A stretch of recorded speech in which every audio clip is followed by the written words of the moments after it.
ಇವತ್ತು ಜಿಲ್ಲಾಡಳಿತದ ವತಿಯಿಂದ ಮತ್ತು ಶಿಕ್ಷಣ ಇಲಾಖೆಯ ವತಿಯಿಂದ ಈ ಕಾರ್ಯಕ್ರಮ ಏರ್ಪಾಡಾಗಿದೆ. ಲಕ್ಷ್ಮಮ್ಮ ಸ್ವಸಯ್ಯನ ಸಿದ್ದಯ್ಯ ಸರ್ಕಾರಿ ಹಿರಿಯ ಪ್ರಾಥಮಿಕ ಶಾಲೆ ಸತ್ತೇಗಾಲ ಇದರ ನೂತನ ಶಾಲಾ ಕಟ್ಟಡದ ಉದ್ಘಾಟನಾ ಕಾರ್ಯಕ್ರಮ ಇವತ್ತು ನಡೀತಾ ಇದೆ.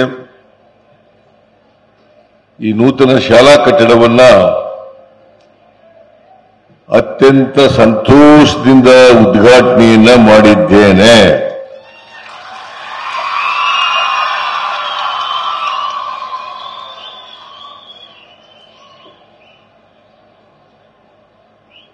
ಚಾಮರಾಜನಗರ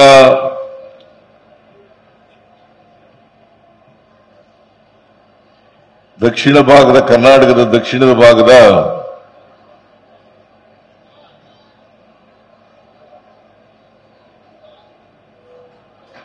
ಕೊನೆಯ ಜಿಲ್ಲೆ.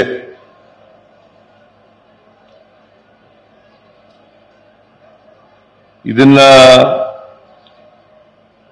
ಜಾನಪದ ಕಲೆಗಳ ತವರೂರು ಅಂತಲೂ ಕೂಡ ಕರಿತೀವಿ. ಮೊದಲು ಚಾಮರಾಜನಗರ ಮೈಸೂರು ಜಿಲ್ಲೆಯಲ್ಲಿತ್ತು. ದಿವಂಗತ ಬಿ ರಾಚಯ್ಯನವರು ಬದುಕಿದ್ದಾಗ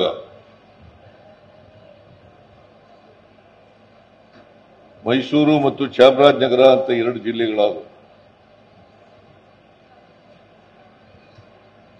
ನಾನು ಕೂಡ ಬಿ ರಾಚಯ್ಯನವರ ಜೊತೆಯಲ್ಲಿ ಚಾಮರಾಜನಗರದಲ್ಲಿ ಹೊಸ ಜಿಲ್ಲೆಯನ್ನ ಘೋಷಣೆ ಮಾಡೋದು. ಆಗ ನಾನು ಉಪಮುಖ್ಯಮಂತ್ರಿ ಆಗಿದ್ದೆ.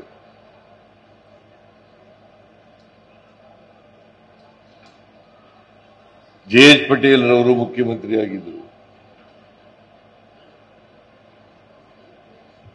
ಪಾಪ ಜೆ.ಎಚ್. ಪಟೇಲ್ರಿಗೆ ಕೆಲವು ಶಾಸಕರು ಚಾಮರಾಜನಗರಕ್ಕೆ ಹೋದ್ರೆ ಮುಖ್ಯಮಂತ್ರಿ ಸ್ಥಾನ ಹೊರಟೋಗ್ತದೆ ಅಂತೇಳಿ ಅವ್ರಿಗೆ ಹೇಳಿ ಚಾಮರಾಜನಗರಕ್ಕೆ ಬರಬಾರ್ದಾಗ ಮಾಡಿಬಿಟ್ರು.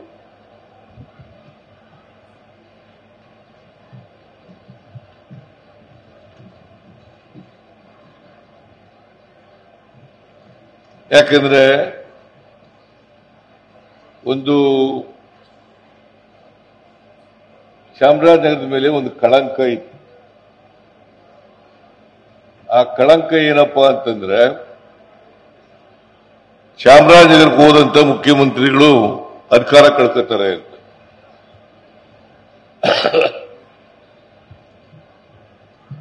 ನಾನು ರಾಚಯ್ಯನವರು ಇಲ್ಲಿ ಬಂದು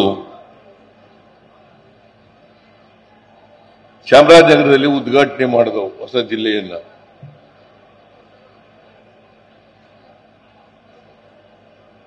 ನಾನು ಮಂತ್ರಿ ಕೆಲಸ ಹೋಗ್ಲೇ ಇಲ್ಲ. ನಾನು 2 ಸಾರಿ ಮುಖ್ಯಮಂತ್ರಿ ಆದೆ. ರಾಚಯ್ಯನವರ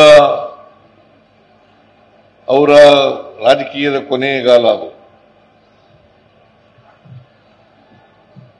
ರಾಚಯ್ಯನವರು ಕೂಡ ನಂಬ್ತಾ ಇರಲಿಲ್ಲ ಈ ಮೌಢ್ಯಗಳು. ನಾನು ನಂಬ್ತಾ ಇರಲಿಲ್ಲ. ಹಾಗಾಗಿ ನಾವು ಚಾಮರಾಜನಗರಕ್ಕೆ ಹೋಗ್ಬೇಕು,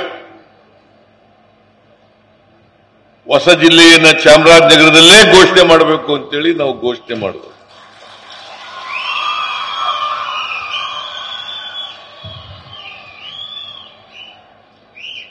ಜೆ.ಎಚ್. ಪಟೇಲ್ರು ಮಾದೇಶ್ವರನ ಬೆಟ್ಟಕ್ಕೆ ಹೋಗಿ ಘೋಷಣೆ ಮಾಡಿದ್ರು. ನೀನು ಹೋಗಿದ್ಯಾ? ಇರ್ಲಿಲ್ಲ. ವಾಟಾಳ್ ನಾಗರಾಜು,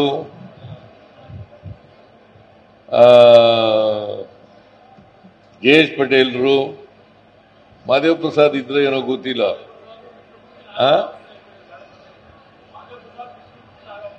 ಇದ್ರ ಅವರು ಅಲ್ಲೇ ಹೋದ್ರು ಬೆಟ್ಟಕ್ಕೆ. ನಾನು ರಾಚಯ್ಯನವರು, ನಿಮ್ ತಂದೆಯವರು, ನೀನು ಇದ್ದೆ. ನಾವು ಚಾಮರಾಜನಗರದಲ್ಲೇ ಉದ್ಘಾಟನೆ ಮಾಡೋದು. ಅದಾದ್ಮೇಲೆ ಒಂದು 20 ಸಾರಿ ಬಂದಿರಬೇಕು ಚಾಮರಾಜನಗರಕ್ಕೆ ನಾನು.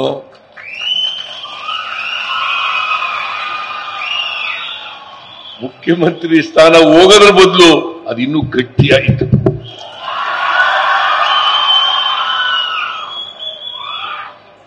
ಎರಡನೇ ಸಾರಿ ಮುಖ್ಯಮಂತ್ರಿ ಆದೆ ನಾನು ಯಾಕೆ ಹೇಳ್ತಾ ಇದ್ದೀನಿ ಅಂದ್ರೆ, ಎರಡನೇ ಬಾರಿನೇ ಮುಖ್ಯಮಂತ್ರಿ ಆದೆ. ಹೌದಾ? ನೋಡೋಣ, ನೀನು ಹೇಳ್ತಾ ಇದ್ದೀಯ. ನಾನು ಈಗ ರಾಜಕೀಯ ಕೊನೆಗಾಲದಲ್ಲಿ ಇದ್ದೀನಯ್ಯ.